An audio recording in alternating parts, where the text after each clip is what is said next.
ओम नमः शिवाय। मैं हूं ज्योतिष पंडित दीपक दुबे और उपस्थित हूं आपके साथ प्रश्नोत्तर कार्यक्रम लेकर के। अभी जल्दी जल्दी आपको वीडियोस मिलेंगे क्योंकि पीछे सप्ताह के छूटे हुए थे तो उसको कवर कर रहा हूं। आज जो चर्चा करूंगा वो 11 से 17 जून के सप्ताह को लेकर के कर रहा हूं, 11 से 17 जून के बीच का। और जो प्रश्न कुछ मुझे लग रहा है मिक्सअप भी हो रहे हैं, इधर भी आ रहे हैं, लेकिन ओवरऑल लेटेस्ट प्रश्न भी मैं देख रहा हूँ कि कुछ लोगों ने डाल दिया है पीछे से जो आया है मेरे पास। लेकिन कोई बात नहीं, ये तो जनरल नॉलेज की चीज़ें हैं, उसमें आगे पीछे भी होता है तो कोई बात नहीं। लेकिन मेरा इरादा था कि साप्ताहिक जो है वो राशिफल की तरह साप्ताहिक जो है वो रविवार से लेकर शनिवार तक के बीच के जो प्रश्न आए उनका उत्तर एक दिन दे दूं। तो अभी आपको जल्दी जल्दी यह मिलेगा एक दो हफ्ता तक, एक दो सप्ताह का, क्योंकि छूटा हुआ है। तो आज चर्चा करेंगे प्रश्नोत्तर कार्यक्रम में। कुछ प्रश्न हमने लिए हैं और बहुत अच्छा लग रहा है कि दर्शक रुचि ले रहे हैं। कई लोग व्यक्तिगत कुंडलियां भी भेज रहे हैं, वो ना भेजें। आप सामान्य प्रश्न जो भ्रम हो कॉमन चीज़ों का, उस पर उठा के अगर आपके दिमाग में है तो उस पर आप प्रश्न पूछिए और उसका उत्तर दूंगा। और एक और आग्रह है कि आप अपना नाम और कम से कम शहर का नाम ज़रूर भेज दिया करें, ताकि एक लगता है कि भाई कहाँ कहाँ से प्रश्न आ रहा है, तो थोड़ा सा संवाद करने में और नज़दीकी महसूस होती है। अब जो प्रश्न मेरे पास दिए गए हैं मैं देख रहा हूँ करीब 1 2 3 4 5 6 प्रश्नों का 7 प्रश्नों का उत्तर मैं ले रहा हूँ इस कार्यक्रम में। पहला प्रश्न जनरलाइज है, ये बहुत लोग पूछते हैं, बहुत लोगों के दिमाग में रखता है। हालांकि जो राशिफल रेगुलर देखते हैं वो जनरली ये प्रश्न नहीं पूछते हैं। ये प्रश्न उन लोगों का होता है जो ज्योतिष को जनरली या तो मानते नहीं या राशिफल में बहुत विश्वास नहीं करते। एक बात स्पष्ट कर दूं कि मेरा जो कार्यक्रम देने का उद्देश्य वह ज्योतिष या राशिफल को लेकर के आपके अवधारणा को बदलने का या उस पर कोई परिवर्तन करने का नहीं है। मेरा जो कार्यक्रम है वह सिर्फ उन्हीं लोगों के लिए है जो राशिफल या ज्योतिष में विश्वास रखते हैं।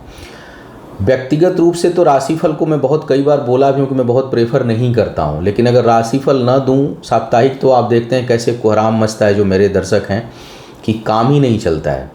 इनका प्रश्न इसी से आधारित है कि जो है वो दुनिया में करोड़ों लोग हैं और लोग रोज़ मर भी रहे हैं, और आप राशिफल में बता रहे हैं कि सप्ताह अच्छा चलेगा, उसी सप्ताह कोई आदमी मर जाता है, तो ये कैसे सब पर लागू होगा?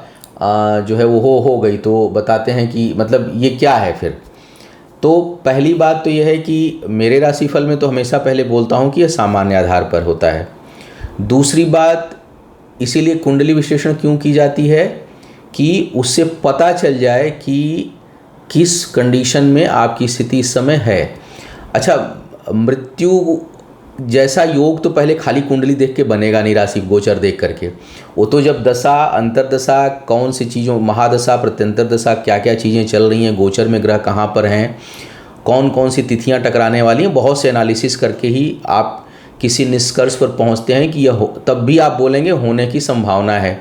अच्छा, एक ज्योतिषी या एक डॉक्टर होने के नाते अगर कहीं दिखती भी है मृत्यु तो भी कहा नहीं जाता है, सिर्फ क्योंकि भगवान तो आप हैं नहीं, आपकी बात झूठ भी हो सकती है, होने की संभावना रहती है, तो भी यह कहा नहीं जा सकता। हाँ, ये जैसे हम लोगों की जो भाषा होती है वो थोड़ा कम सेंसिटिव दिखाई देता है तो बोलते हैं कि संवेदनशील है, अधिक सेंसिटिव दिखाई देता है कि नहीं टाइम बहुत ख़राब है, 10 दिन 15 दिन आने वाला, तो अधिक से अधिक जो मुंह से शब्द निकलता है वह यही निकलता है कि नहीं बहुत ज़्यादा संवेदनशील लग रहा है, आपको सावधानी रखनी चाहिए।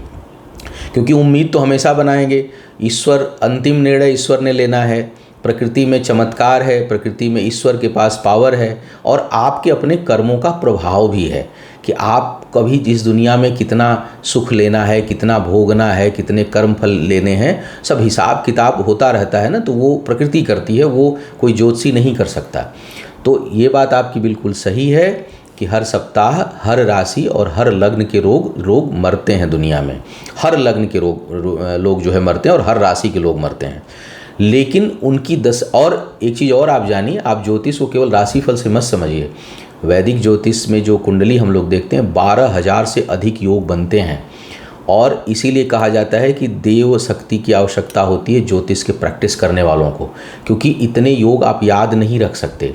तो कई बार आप करते समय या देखते समय आप कितना कंसंट्रेशन लेवल आपका, ये सब चीज़ें मैटर करती हैं। तो पहली बात कि राशिफल में कभी भी कोई भी मृत्यु की भविष्यवाणी संभव ही नहीं है। ज्योतिष कुंडली व्यक्तिगत रूप से देखते समय भी मृत्यु पर अधिकार भगवान शिव का है, महाकाल का है, वही निर्णय ले सकते हैं। हम मनुष्य निर्णय नहीं ले सकते। हाँ, समय कितना खराब है, कितना सेंसिटिव है, उसका अंदाज़ा लगता है हम लोगों को भी, और उससे संबंधित जो पूजा पाठ विधान हैं उनको कराने का प्रयास किया जाता है। तो इस चीज़ को आपको मेरी उम्मीद है कि आपको समझ आ गया होगा। अब विश्वजीत कुमार जी हैं सिलीगुड़ी से, वेस्ट बंगाल से। आप लिखते हैं कि दक्षिण मुखी फ्लैट किन लग्न वालों को सूट करता है और फ्लैट लेते समय किन बातों का ध्यान रखना चाहिए? धन्यवाद। ये जन सामान्य का प्रश्न है। वास्तु का जो सीधा संबंध है वो हमारी कुंडली से बहुत अधिक प्रभावित नहीं होता है। वास्तु एकदम से अलग चीज़ हो जाती है। हाँ, गृह प्रवेश के समय आप मुहूर्त देखते हैं, चीज़ों को देखते हैं, मकान कब लें ना लें, उस समय अगर आप अपने नाम से लेने जा रहे हैं तो थोड़ा सा अपनी कुंडली का विश्लेषण कर लें कि ग्रह गोचर, क्योंकि हम इन्वेस्ट करते हैं, पैसा लगाते हैं, तो चीज़ें जो है वो कहीं झंझावात में तो हम नहीं फंस जाएंगे। गृह प्रवेश कब करें, उसमें कदम कब रखें, बुकिंग कब कराएं, इन सब चीज़ों का। जहाँ तक दक्षिण दिशा का सवाल है, वह किसी लग्न वाले को सूट नहीं करती है, चाहे उस लग्न या उस राशि की दिशा दक्षिण क्यों न हो, क्योंकि वास्तु में या सामान्य स्थिति में दक्षिण दिशा हमारे धर्म में काल की दिशा मानी जाती है। तो दक्षिण दिशा की तरफ तो मुंह करके भोजन भी नहीं किया जाता। किसी भी लग्न के हो भोजन नहीं कर सकते आप दक्षिण दिशा में की तरफ मुंह करके। समूह में जब आप बैठते हैं तब दिशा मान्य नहीं होती, क्योंकि उसमें सारी दिशाओं में लोग मुंह करके बैठे होते हैं, तो समूह में दिशा का महत्व तो नहीं रह जाता। लेकिन अगर अकेले एक दो लोग बैठे हैं और सारे लोग दक्षिण दिशा की तरफ मुंह करके भोजन भी नहीं कर सकते, तो वास्तु में दक्षिण दिशा की तरफ, दक्षिण की तरफ दरवाजे का खुलना अच्छा नहीं माना जाता है, चाहे आप किसी भी लग्न और किसी भी राशि के हों। तो इस चीज़ को आपको ध्यान रखना चाहिए। बाकी जो शुभ डायरेक्शन है वह पूर्व, उसके बाद उत्तर और फिर पश्चिम दिशा जो है वो मानी जाती है। फिर कॉर्नर्स वगैरह है वो वास्तु का विषय हो जाता है, उतना डिटेल चर्चा यहाँ पे नहीं करूँगा। लेकिन आपका जो प्रश्न था वो दक्षिण मुखी फ्लैट जो है वो किसी भी लग्न के आप हों, किसी भी राशि के हों, आपको सूट नहीं करता है। कभी कभी राहु वगैरह की स्थिति बलवान होती है तो कुछ लोगों को सूट करता है, लेकिन वो ना एकदम से ऐसे चीज़ें बढ़ती हैं और एकदम से ख़त्म होती हैं, उसका अंतिम परिणाम अच्छा नहीं होता है। तो आपको तब किसी भी आप उसके हों, आपको अवॉइड करना चाहिए। अब आते हैं अगले प्रश्न पर। अमरदीप कुमार जी लिखते हैं पटना से। बहुत अच्छा लग रहा है, इस बार आप लोग बोल रहे हैं तो मैं जैसे लग रहा है कि मैं उस शहर का नाम देख रहा हूँ, अनुभूत कर रहा हूँ उसको। तो अमरदीप जी लिख रहे हैं पटना से कि मार्केस ग्रह जो है वो मजबूत होना चाहिए या वीक? अगर मार्केस स्ट्रांग हो तो ज़्यादा नुकसान करेगा या वीक हो तो ज़्यादा नुकसान करेगा? कोई भी ग्रह अगर मजबूत होगा तो निश्चय ही वो अपना प्रभाव अधिक देगा, इसमें कोई संदेह नहीं है। कमज़ोर होगा तो उसका प्रभाव में कमी आएगा। लेकिन मार्केस या कोई भी ग्रह कितना भी कमज़ोर हो, मृत्यु से तो हम बचेंगे नहीं, वो तो होनी है, किसी और ग्रह के प्रभाव में हो जाएंगे। कोई भी ग्रह कितना भी कमज़ोर हो, कुछ पीरियड में जब उसके डिग्री वो किसी पर्टिकुलर पोजीशन पे होता है, जब उसकी दशा अंतर्दशा प्रत्यंतर दशा टकराती है तो उस समय वो बली हो जाता है। पर परमानेंट कुंडली और गोचर और अंतर्दशा महादशा में ये अंतर है, जो डिफरेंस है वो ये होता है कि जो जन्म कुंडली के समय जो ग्रह होते हैं वो आपके ओवरऑल लाइफ के एक प्रवृत्ति, एक कैरियर, एक थॉट प्रोसेस, एक एनर्जी को डिफाइन करते हैं कि किस दिशा में आपकी कुंडली जाने का संकेत दे रही है, चाहे वो शिक्षा हो, प्रतियोगिता हो, विवाह हो, शादी हो, बच्चा हो, पढ़ाई हो, लिखाई हो, स्वास्थ्य हो। गोचर और दशा अंतर्दशा ये उस समय गवर्न करती है। तो अगर उस समय वो प्रभावशाली है तो वो अपना परिणाम दे देगा। अब किसी का लग्नेश अगर परमानेंट कुंडली में बहुत कमज़ोर है और लग्न पे पाप ग्रहों का प्रभाव है तो आप देखेंगे कि वो व्यक्ति आजीवन रोगी रहता है। कई बच्चों को आप देखते हो कि वो पैदा होते ही रोगी होते हैं और वो उनको कुछ न कुछ दमे की या कुछ ऐसी बीमारियां लगेगी कि वो ज़िंदगी भर शरीर नहीं पकड़ पाएंगे और आजीवन रोगी रहेंगे। उनकी आयु चाहे जितनी हो, 10 साल हो, 20 साल हो, 25 साल हो, 50 साल हो। मेरे पास ऐसी बहुत सी कुंडलियाँ आती कि बच्चा पैदा हुआ और वो उसको ऐसा रोग हुआ, ऐसे रोग से पीड़ित है कि वो ज़िंदगी भर ठीक नहीं हो सकता। तो ऐसे योग भी बनते हैं। लेकिन वो जी रहा है, फिर भी जी रहा है, लग्नेश कमज़ोर है फिर भी जी रहा है। तो पहली बात तो ये है कि वो स्ट्रांग हो या कमज़ोर हो, वो अपने पीरियड में कुछ न कुछ प्रभाव देगा।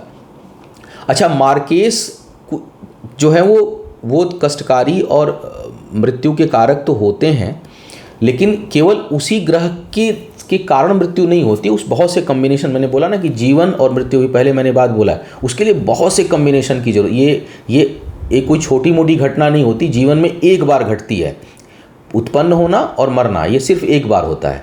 तो बाकी तो आप पढ़ाई लिखाई 2 बार आप बैग दे लेंगे, पेपर बैग दे लेंगे, इस कंपनी से उस कंपनी में चले जाएंगे, शादी दूसरी कर लेंगे, तीसरी कर लेंगे, बच्चा गोद ले लेंगे, IVF कर लेंगे, 10 विकल्प है। जीवन मृत्यु का कोई विकल्प नहीं है, वो फर्स्ट एंड लास्ट टाइम होना है।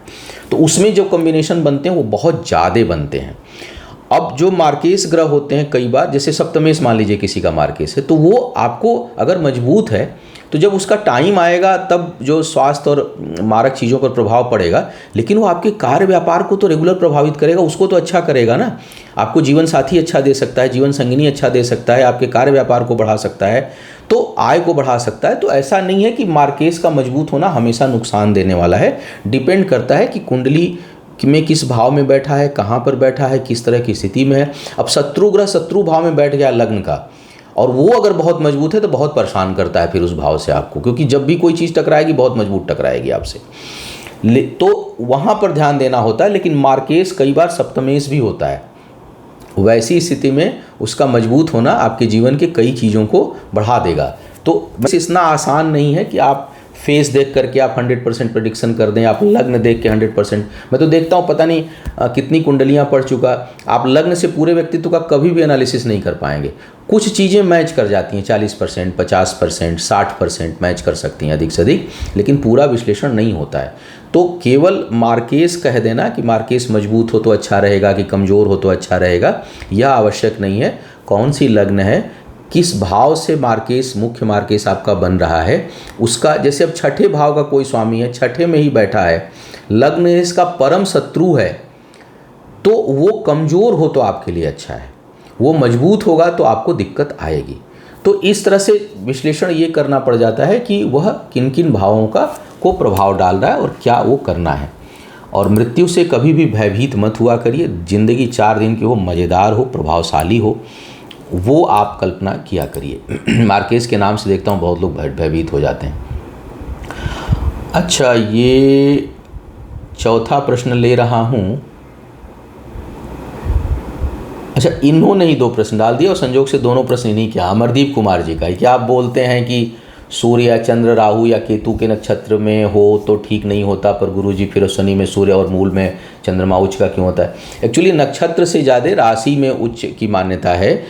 कुछ विद्वान उस राशि में, जैसे सूर्य मेष में उच्च का होता है और मेष राशि में केतु की भी नक्षत्र आती है, तो कुछ विद्वान, लेकिन यहाँ ना डिग्री का फ़र्क है। कुछ लोग कुछ अंशों तक जो है वो उच्च का मानते हैं कि इतने अंश तक होगा तो परम उच्च का होगा, लेकिन इसमें बड़ा मतभेद है। लेकिन राशि में मतभेद नहीं है कि मंगल की मेष राशि में सूर्य उच्च का माना जाता है और शुक्र की वृषभ में चंद्रमा उच्च का माना जाता है। तो नक्षत्र से ज़्यादा राशि का प्रभाव यहाँ पर होता है। और एक बात और, अगर अब जैसे आपने लिख दिया कि सूर्य उच्च का और राहु और सूर्य युति वाले लोग बहुत हाई पोस्ट पर, आप 1-2 लोगों को जानते होंगे इसलिए आप कह रहे हैं। सूर्य और राहु के प्रभाव से केवल कोई व्यक्ति बहुत उच्च पद पर नहीं पहुंच सकता, नंबर 1 बात।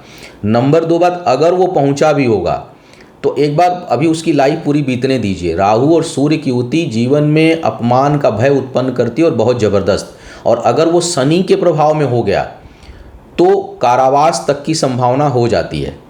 तो आप जो है वो, आप केवल किसी व्यक्ति के सूर्य राहु, पहली बात तो सूर्य राहु युति के कारण कोई व्यक्ति बहुत बड़े पद पर पहुंचा, ये मेरी मान्यता नहीं है, मैं मान नहीं सकता। बहुत ऊंचे पदों पर पहुंचने के लिए लग्नेश, दशमेश, भाग्येश, इन सब ग्रहों का प्रभावशाली होना बहुत आवश्यक है। और अगर इसी भाव में, जैसे दसम भाव में सूर्य राहु की युति भी है और शनि भी कहीं प्रभावित कर दिया, तो ऐसी स्थिति में इमरान खान वाली स्थिति हो सकती है कि प्रधानमंत्री बन के भागे भागे फिर सकते हैं। सद्दाम वाली स्थिति हो सकती है कि राष्ट्रपति होकर के अंत में कहीं आपको दुर्दिन देखना पड़ जाए और गोली मार देनी पड़ जाए। ये मैं बाहर का उदाहरण दे रहा हूँ। व्यक्तिगत रूप से कई कुंडलियों का अनुभव है कि बहुत बड़े पोस्ट पर मंत्री हैं, सचिव हैं, इस लेवल के लोग हैं और वो बहुत बड़ी मुसीबत में घिर गए हैं बड़े पद पर पहुंचने के बावजूद, कारण सूर्य राहु और शनि का प्रभाव। तो अब अगर उसमें सूर्य बहुत मजबूत हुआ तो दे देगा कुछ समय के लिए, लेकिन अगर राहु भी है तो जिस दिन राहु या शनि की दशाएं टकराएंगी उस दिन जो है वो सब समाप्त कर देता है। तो इस तरह से इसको आपको नहीं लेना है।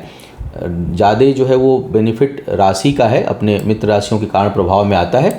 नक्षत्रें अंशों के हिसाब से बंटती हैं, अंशों को लेकर मतभेद है, इसलिए उसमें, और बाकी आप कभी भी इस निष्कर्ष पर ना पहुँचें कि ये युति है, इसी वजह से कोई व्यक्ति यहाँ पर पहुँच गया। बाकी और भी देखिए कि 7 ग्रहों की क्या स्थिति है और दशा अंतर्दशा क्या चल रही है।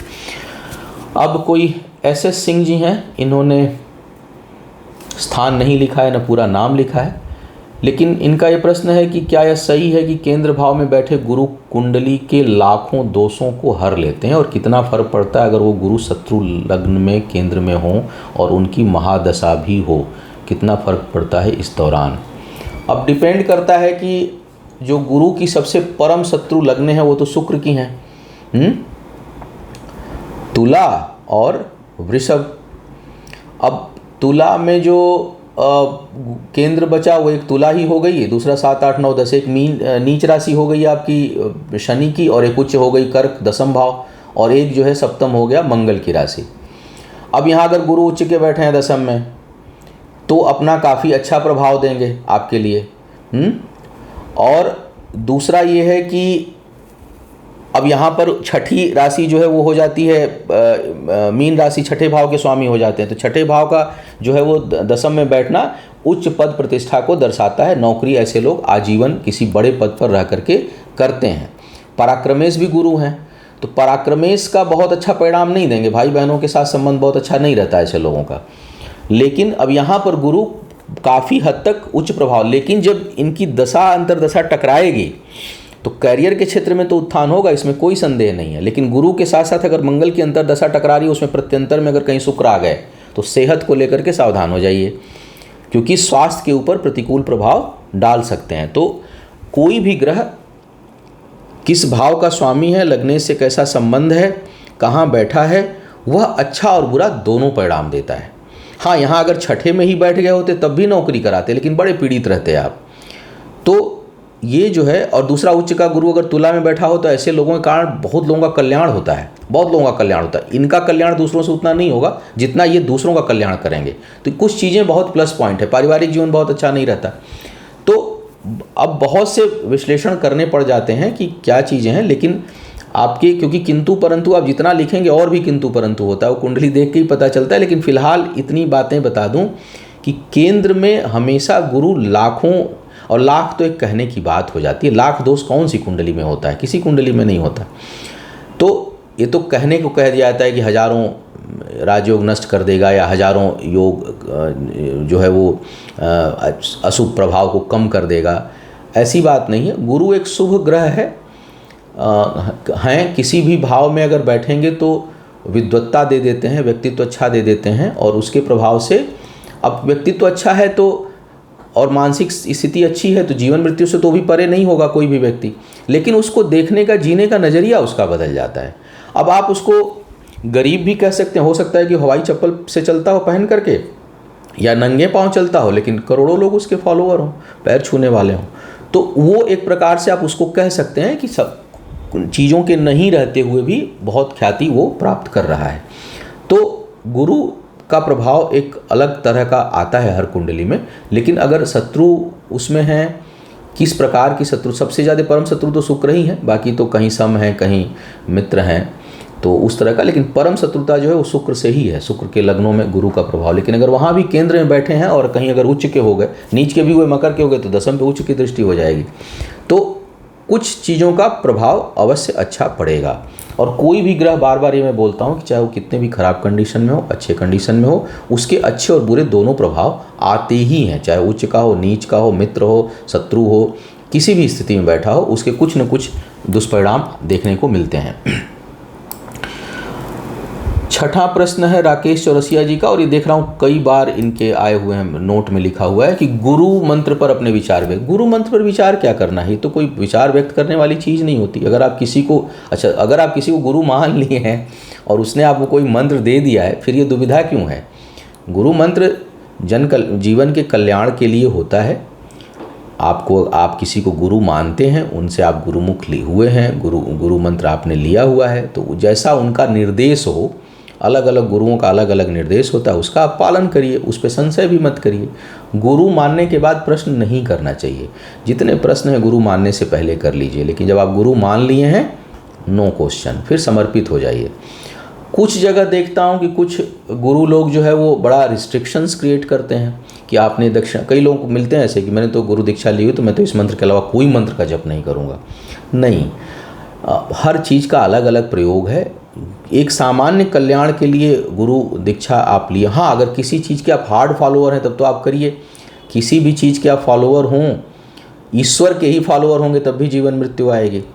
तो गुरु तो फिर भी ईश्वर का ही जो है वो रूप माना जा सकता है, या उसी के द्वारा दिया हुआ हमें उपहार समझ लीजिए पृथ्वी पर, जो हमारे लिए मार्गदर्शक होगा। तो एक तो अगर आप मानते हैं तो उस पर विचार जैसा कोई चीज़ मत रखिए। नंबर 1, उनकी कहे हुई चीज़ों का पालन करिए। और कई लोग, अब चूंकि आपके गुरु हैं तो आपको उनको पालन करिए, लेकिन मैं तो देखता हूं कि बहुत से लोग आडंबर, बहुत सी चीज़ों पे रिस्ट्रिक्शंस, कई लोग तो यहाँ तक बोलते हैं नहीं हमने तो गुरु दीक्षा, हम तो भगवान का कोई मंत्र नहीं, तो महामृत्युंजय भी नहीं करते। नहीं, ऐसा नहीं है कि आप गुरु मंत्र लिए हुए हैं तो आपको दवा की ज़रूरत नहीं है, हर जगह गुरु मंत्र ही काम करेगी। कई बार मेरे पे लोग चिढ़ जाते हैं इस बात पर कि भाई जहाँ बुखार हुआ तो चाहे वो आयुर्वेदिक लीजिए, चाहे वो आप गिलोय लीजिए, चाहे पैरासीटामॉल लीजिए बुखार उतारने के लिए, और चाहे होम्योपैथ में कोई दवा लीजिए, कोई ना कोई तो मेडिसिन आपको चाहिए वहाँ केवल मंत्र काम नहीं करेगी। मंत्र के प्रभाव से उसके प्रभाव में जल्दी और विलंब हो सकता है कि आप जल्दी ठीक हो जाएं और आपका पॉजिटिव होगा, एनर्जी पॉजिटिव होगी, जल्दी रिकवर कर जाएं, ये मंत्रों के प्रभाव में है। लेकिन उसके लिए दवा तो करनी पड़ेगी, आप उसको तो नहीं छोड़ सकते। तो इसका जो यही है कि उस पर मेरा विचार यही है कि अगर आप किसी को गुरु मानते हैं, प्रश्न मत पूछिए, उसके बाद समर्पित हो जाइए। नंबर 1, गुरु मंत्र किस उद्देश्य से उन्होंने दिया है, उन्होंने क्या कहा है, नियम धर्मों का पालन करें, उसका पालन। उसमें मेरे से प्रश्न क्यों पूछ रहे हैं? तो मुझसे तो या किसी से भी प्रश्न आपको नहीं करना चाहिए। लेकिन हाँ, इतने भी अगर गुरु बनाने से पहले ज़रूर ये सब चीज़ें देखना चाहिए कि हमें किसी बहुत बंधन में तो नहीं बांध रहे हम, या हमें वो अंधविश्वासी तो नहीं बना रहे, क्योंकि विश्वास और अंधविश्वास में बहुत थोड़ा सा का फ़र्क है। तो उसको समझना होगा, और उसको समझ करके आप ये निर्णय आप लें तो आपके लिए अच्छा रहेगा। मधु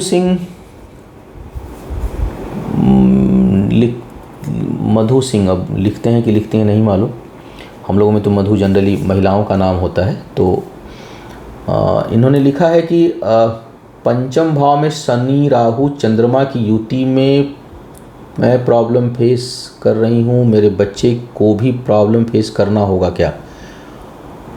चंद्र राहु और शनि का पंचम भाव में युति का मतलब हो गया कि ग्रहण योग भी बन रहा है और विषकुंभ योग भी बन रहा है। ऐसे में आपके भी शिक्षा प्रतियोगिता और संतान प्राप्ति में कठिनाई हुई होगी या होती है। अपना भी मूड स्विंग करता है, मन विचलित रहता है, बहुत जल्दी चीज़ों से प्रभावित होते हैं, और संतान के लिए यह कष्टकारी स्थिति संकेत कर रहा है, क्योंकि हमारी कुंडली एकदम से इफ़ेक्ट नहीं डालती लेकिन संकेत देती है। तो यह संकेत दे रही है कि संतान जो है वो संतान के कारण आपको कष्ट, मानसिक कष्ट हो। अब संतान के कारण बहुत तरह के कष्ट हो सकते हैं। संतान हुई, बची नहीं तो भयानक कष्ट। संतान हुई, ठीक से उसका शिक्षा दीक्षा नहीं हुआ, पढ़ नहीं रही है, बच्चा हुआ है आपको लेकिन वो पढ़ाई लिखाई में नहीं, आवारा निकल गया, बहुत कष्ट है। पढ़ लिख लिया, आपसे अलग हो गया, वैचारिक मतभेद हो गया, और बड़ा कष्ट हो गया कि पढ़ाई लिखाई किए और बाद में आपको उठा के उसने अनाथाश्रम में डाल दिया। तो बहुत तरह के संतान के कारण कष्ट की संभावना होती है। और अगर चंद्र राहु शनि की युति है तो यह दिखा रहा है कि किसी न किसी उम्र के पड़ाव पर आपको संतान के कारण कुछ मानसिक चिंता हो सकती है। अब ये आपकी कुंडली संकेत दे रही है, इसको अंतिम मत मानिए। अंतिम तब मानिए जब बच्चे की कुंडली में भी कुछ इस तरह का योग बन रहा हो। उसकी कुंडली में बीमारी का योग बन रहा है, या उसकी कुंडली में व्यवहार से संबंधित समस्या का, निष्ठुर प्रवृत्ति का है, दयालु प्रवृत्ति का है, सबको लेकर चलने वाला है, शिक्षा दीक्षा में कैसा दिखाई दे रहा है, व्यसन तो नहीं करेगा, किसी चीज़ का नशा तो नहीं करने लगा, नशेड़ी तो नहीं हो जाएगा। कई बार मेरे पास ऐसी कुंडलियाँ आती हैं कि यह पितृदोष को भी दर्शा रहा है कि जो है वो बच्चा है, दो बेटे हैं, यूएस में सेटल्ड हैं, एक डॉक्टर है, एक इंजीनियर है, लेकिन दोनों को, एक 32 का हो गया, एक 34 का हो गया, शादी नहीं हो रही दोनों की, और दोनों से वैचारिक मतभेद है, दोनों पेरेंट्स से अलग रहते हैं। अब कितनी बड़ी ये मानसिक चिंता का कारक है कि जो है वो बच्चा है, वेल एजुकेटेड है, सेटल्ड हैं, लेकिन एक तो शादी नहीं करने को राजी हैं, और दूसरी समस्या ये हो गई कि वैचारिक मतभेद इतना है कि माता पिता के साथ नहीं रहते हैं। तो अब ये तो मतलब इस तरह के दुखों का तो कोई अंत नहीं। अब ये भी होता है पितृदोष के कारण, बल्कि जब मैं उसमें पूछ रहा था तो मैंने चर्चा में पूछा कि भाई तो पितृदोष आ रहा है, कहीं कुछ गड़बड़ है पीछे। तो बाद में पता चला कि उन्होंने स्वयं जो है 2-3 एबॉर्शन बच्चों के जन्म से पहले करा रखा है। तो इस तरह की चीज़ों से आपको बचना चाहिए। जिनके बच्चे हैं उनके पास तो कोई उपाय ही नहीं, अब तो उनके लिए प्रोटेक्शन के लिए वन दुर्गा, 10 महाविद्या, इन सब चीज़ों का प्रयोग करना होता है ताकि सुरक्षा रहे। और बच्चे की कुंडली का एक बार विश्लेषण करा के देख लीजिए कि उस बच्चे की कुंडली में किस प्रकार का गुण और दोष उत्पन्न होता है। और बच्चों की कुंडली में एक फ़ायदा होता है कि अगर आयु कम होती है तो मतलब अभी कम उम्र के हैं, आयु कम का मतलब मेरा यहाँ पर यह है कि अभी 5 साल के हैं, 10 साल के हैं अभी, तो उनकी कुंडली देखने से ये फ़ायदा होता है कि अभी हमारे पास करने को बहुत कुछ रहता है। अब बेटा आपका या बेटी आपकी 30 साल की हो गई, 35 साल की हो गई, किसी व्यसन में हो गई, रास्ता गलत हो गया, बहुत बीमार है, तो अब वो चीज़ें जल्दी ठीक नहीं होती हैं। पहले के उपचार, पहले के प्रयास, पहले का गाइडलाइन ज़्यादा काम करता है। तो इन सब चीज़ों का ध्यान रखिए। हाँ, ये इसका कंक्लूज़न ये है कि अगर पंचम भाव में चंद्र शनि राहु की युति बन रही है तो यह ग्रहण दोष और विस्कुंभ दोष दोनों बन रहा है, और यह निश्चय ही किसी न किसी उम्र के पड़ाव पर संतान के कारण मानसिक चिंता का कारक बनेगा। तो इस बार इतने प्रश्नों को मैंने लिया, अब अपनी वाणी को विराम देता हूँ। आप मुझे लिख भेजिएगा इसी तरह के जन सामान्य के प्रश्न। मुझे भी मज़ा आ रहा है, कोशिश करूँगा कि जल्दी इन चीज़ों को कवर करूँ, फिर साप्ताहिक रेगुलर चीज़ें आती रहें।